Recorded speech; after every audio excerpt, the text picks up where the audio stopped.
Hello everyone, jumpa lagi bersama saya di mata kuliah Sistem Informasi Manajemen. Perkenalkan, nama saya Komang Astia Wulandari, NPM 1811072, Program Studi Manajemen Fakultas Ekonomi dan Bisnis Universitas Batu Raja. Pada pertemuan kali ini, saya akan membahas tentang menggunakan teknologi informasi dalam menjalankan perdagangan elektronik e-commerce. Dalam bab ini, kita akan belajar tentang apa itu e-commerce, bagaimana peran yang dimainkan oleh sistem interorganisasional, bagaimana e-commerce menyatu dengan proses pebisnis sehari-hari, dan seperti apa perkembangan e-commerce di Indonesia. Yang pertama, e-commerce adalah proses jual beli produk atau jasa yang dilakukan secara elektronik, yaitu melalui jaringan komputer atau internet. E-commerce memiliki beberapa manfaat, di antaranya 1. Memudahkan komunikasi antara konsumen dan produsen. 2. Memudahkan pemasaran dan promosi barang atau jasa. Dan yang ketiga, penyebaran informasi yang begitu mudah untuk dilakukan. Nah, adapun hambatan yang terdapat dalam e-commerce adalah yang pertama, trust atau kepercayaan merupakan hambatan yang menonjol dalam e-commerce karena di Indonesia lebih percaya menggunakan transaksi face to face.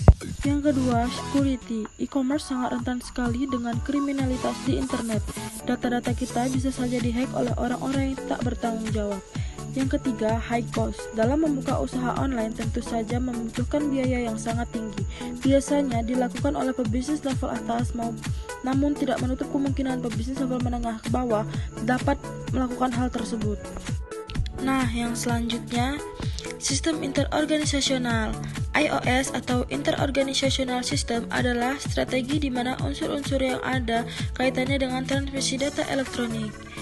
EDI, Electronic Data Interchange, atau pertukaran data elektronik adalah salah satu cara untuk mendapatkan suatu sistem interorganisasional.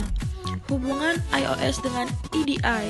EDI adalah implementasi dominan dari suatu iOS. Lebih dari 2/3 e-commerce dilaksanakan menggunakan EDI jika dibandingkan menggunakan iOS. Extranet adalah cara lain dari membuat suatu iOS.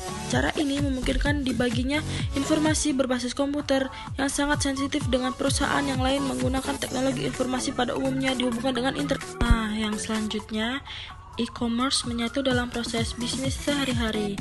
E-commerce merupakan subbagian dari e-bisnis karena e-commerce lebih berfokus pada kegiatan transaksi web atau internet. Dengan menggunakan sistem manajemen pengetahuan, e-commerce mempunyai goal untuk menambah revenue di perusahaan. Nah, bagaimana hubungan e-bisnis dan e-commerce? Hubungan e-bisnis dan e-commerce. 1. E-commerce merupakan bagian dari e-bisnis di mana cangkupan e-bisnis lebih luas, tidak hanya sekedar perniagaan tetapi juga pengkolaborasian mitra bisnis dan lain-lain.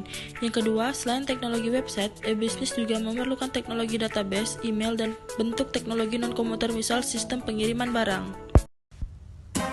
Indonesia merupakan perekonomian terbesar di Asia Tenggara dan menduduki 16 besar di dunia. Komponen utama perekonomian di Indonesia meliputi investment, manufacturing, and consumption. Indonesia sendiri telah menjadi pasar utama bagi retailer. Lebih dari 250 juta penduduk dan merupakan yang terpadat di dunia. Dengan online shop meningkat beberapa tahun terakhir sebagai negara pengguna internet menjadi membengkak. E-commerce menjadi potensi besar di Indonesia. E-commerce kemungkinan akan menjadi sumber baru bagi pertumbuhan ekonomi.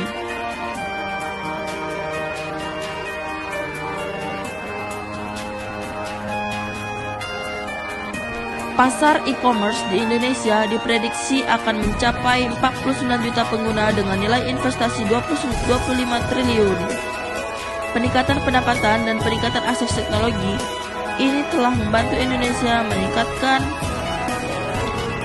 daya pesaing dan mendukung permintaan barang.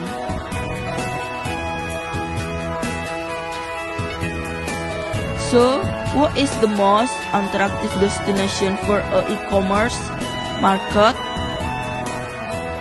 It's Indonesia.